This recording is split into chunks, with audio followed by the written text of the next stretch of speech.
This morning, 5 members of the far-right militia group, the Oath Keepers, facing decades behind bars. The trial kicked off Monday with the 5 defendants charged with seditious conspiracy, a rare and serious charge that carries a penalty of up to 20 years in prison. The 5 have pleaded not guilty.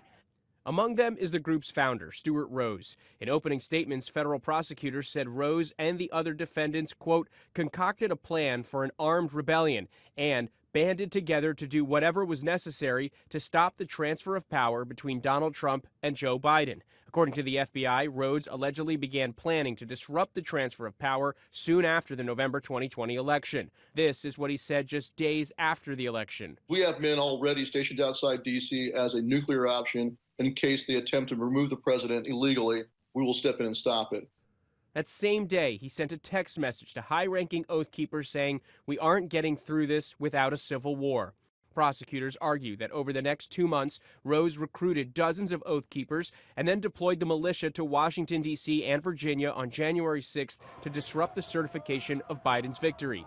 In his own opening statement, Rhodes' lawyer argued that the Oath Keepers never planned to attack and instead were waiting on Trump to invoke the Insurrection Act, a move they argue would have legally deputized the militia.